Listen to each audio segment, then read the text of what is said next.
मगाशी आपण बोलताना म्हणालात की आपण झाडी प्रदेशाला आपल्याला जिवंत करायचं होतं, तर त्याच अंगाने एक पुढचा प्रश्न आपला विचारतो की लालगुंडी वाचताना त्यातील निसर्ग वर्णन हे माणसाच्या म्हणजे वाचकाच्या मनाला भुरळ घालतात अक्षरशः.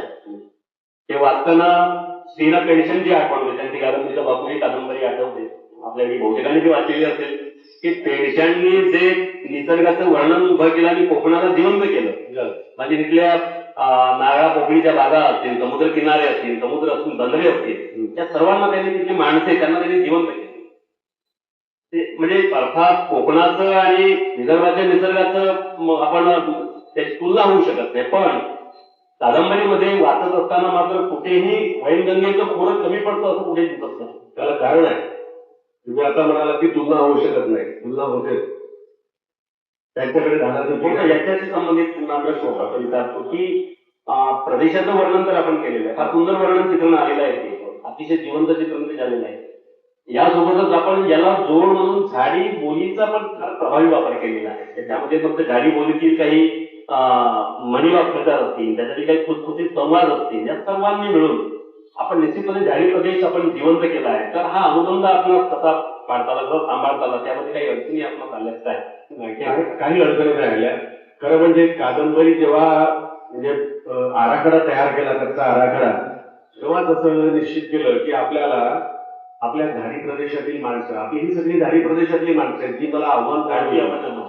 झाडी माणसं, ऋषीबाबू असेल, नसाळी मावशी असेल, ही आपली दुर्गा असेल, भागा असेल, गिरिजा असेल, हे शेतात राबणाऱ्या दररोज. आणि ही कथा खरं म्हणजे लालगुंजी ही कथा मुद्दा चुकून जाईल म्हणून पहिले सांगतो, आजपर्यंत शेतमजुरावर कोणी कादंबरी लिहिलेली नाही. आजपर्यंत शेतकऱ्यांवर लिहिलेली आहे, त्याच्या जमिनीवर लिहिलेली आहे, त्याच्या पिकांवर लिहिलेली आहे, पण संपूर्ण कादंबरी एका मजुरावरती आणि त्या मजुराच्या संघर्षावरती लिहिलेली नाहीये. ती आपण पहिल्यांदा लिहिलेली आहे. हा पहिली गोष्ट. आता जो निराधार आहे, त्याला आधारच नाही, असा आधारहीन माणूस तिथली व्यक्ती जर नायिका असेल तर मला सांगा तिच्या भोवतीचे लोक जे आहेत, तिथं काय कुठे शहरामध्ये जाऊन वास्तव्य करणार नाही, आपल्या ग्रामीण भागातच करेल. आता हे वास्तव चित्रण जर करायचं असेल तर तो प्रदेश कुठल्या प्रदेशात राहते ते आलं. मग हा विचार आला की कोकणाचा आजपर्यंत विचार झालेला आहे, स्वच्छ निमित्तानं वऱ्हाडाचा झालेला आहे, माडगोळकरांनी हिंगणघाट परिसर उभा केलेला आहे. पण आपल्याला जर लिहायचं आहे तर आपण आपला प्रदेश का सोडायचा? आपली माणसं मोठी झाली पाहिजेत ना. आणि दुसरी गोष्ट, या महाराष्ट्राला कळलं पाहिजे का 4 जिल्ह्यांचा प्रदेश, ज्याला झाडी प्रदेश असं म्हणतात, या झाडी प्रदेशातली मूळ भाषा कशी आहे, मूळ संस्कृती कशी आहे, इथले सण समारंभ कसे आहेत, इथले लोक कसे वागतात, इथले कसे लोक जगतात, कशावर जगतात, काय खातात, काय पितात, ह्या सगळ्या गोष्टी लोकांना कळल्या असल्या पाहिजे. म्हणून खऱ्या अर्थाने या झाडी प्रदेशाची निवड मी केली. दुसरी गोष्ट, कोकणाशी या प्रदेशाचं खूप साम्य आहे. इकडे धानाचं पीक आहे, तिकडे धानाचं पीक आहे, तिकडे खाड्या आहेत, इकडे तलाव गोड्या आहेत, इकडे समुद्र आहे, इकडे बारमाही वाहणाऱ्या नद्या आहेत. म्हणजे पाणी मुबलक आहे, फक्त ते शेतापर्यंत जात नव्हतं, ही एक अडचण होती. तसं खाडीचंही पाणी शेतापर्यंत काही जात नाही. हे काजू आणि बाकीच्या फळांवरच आपला उन्हाळ्यामध्ये गुजरात करीत असतात. ही एक समांतर शृंखला होती. तिथले माणसं खपे होते. आणि गारंबीच्या बाबू कादंबरीमध्ये वाचला आहे, अगदी बोटावर मोजता गेल्या इतपत संवाद त्याच्यामध्ये आलेला आहे. माणसं मुलकाचे खपे आहेत तिथे म्हणून त्यांनी सोडून दिलं. दुसरी गोष्ट की ही कथा सांगायची तर गारंबीच्या बापूमध्ये पहिल्या प्रदेशाचं वर्णन झाल्यावर एक वाक्य आहे कथानकाला सुरुवात करताना की होता होता होता बापू 18 वर्षाचा झाला. आता या कादंबरीवरती मी PhD केलेली आहे. मला असं खटकलं की 18 वर्षाचा झाला म्हणजे तो एकदम जन्माला आला, वर्ष झालं, आणि वर्ष झाल्यानंतर निसर्ग वर्णन आलं, आणि मग ते गारंबी आली, आणि मग आमचा बापू 18 वर्षाचा झाला पौगंडावरती. अहो, सृजन सुद्धा आता 17व्या वर्षात आहे, पहिल्या वर्षापासून सुरू झालेलं आहे. सगळा रेकॉर्ड आहे त्याचा. मग आपल्याला नायिकेचा रेकॉर्ड तर तयार करावा लागेल ना.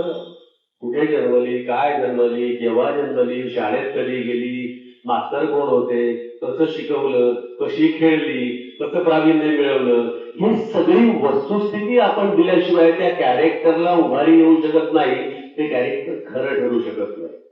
म्हणून आम्हाला गाळणीचा बापूमधला बापू कितीही अपाट वाटत असला तरी बालपणी तो सपाट असलेला आम्हाला दिसतो. ही खंत त्यावेळेला मी माझ्या समीक्षेमध्ये केलेली होती आणि ते माझ्या कादंबरीत मला घडू द्यायचं नव्हतं.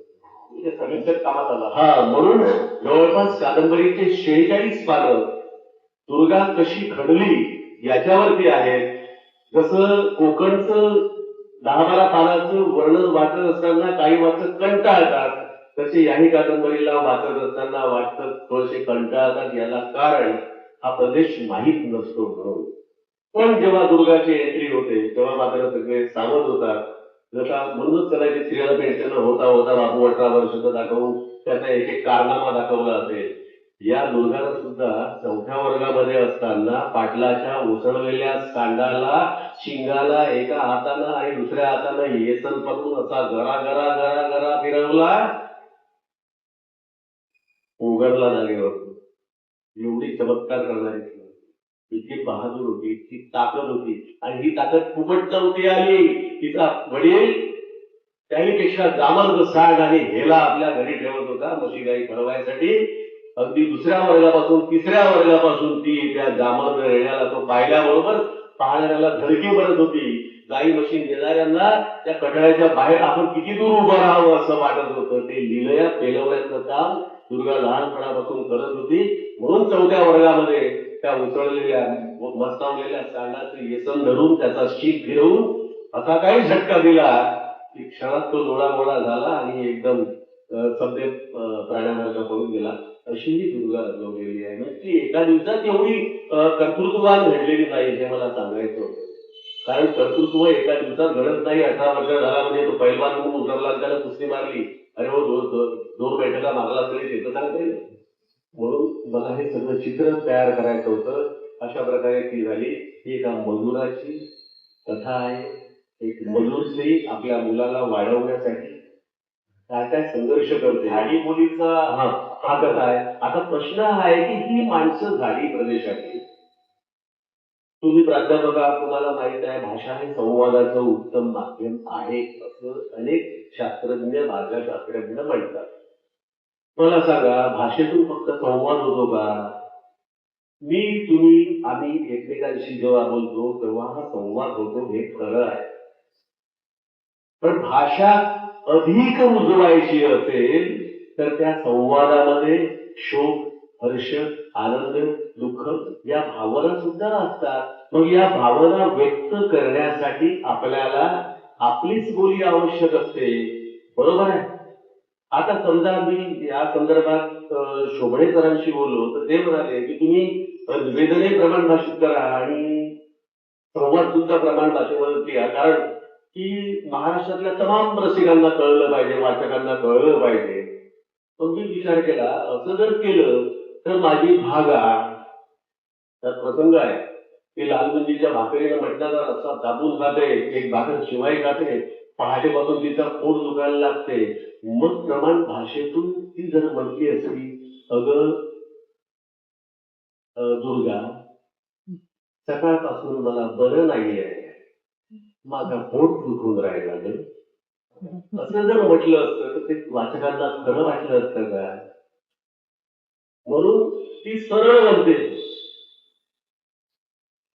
हो तुझे सकाळपासून ना पोटकाळे भलता दुखून राहिला, हो तुमचा गिरा विटा पोटात भोगला तर मला काय समजूनच नाही. हे बोलतो. म्हणजे जशा ओव्या आपण गातो भजनामध्ये तशा शिव्या सुद्धा आल्या पाहिजेत कादंबरीमध्ये, तेव्हा ते खऱ्या होईल. नाहीतर बाया एकमेकांना शिव्या द्यायच्या असेल किंवा बायांनी माणसाला एखाद्याला त्याची उतरवायची असेल, हे नाही ना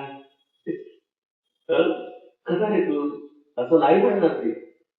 ती अस्सल गावराणी तिच्याजवळचे जेवढे काही शस्त्र आहेत, बरोबर आहे संगीताबाई, बिलकुल ते शस्त्र काढूनच ते त्याला दाखवल तर पाय तू जास्त नखरे नको करू, नाही तर असा दाखवीन त्याला ती पुढचं चालू होऊन जाते.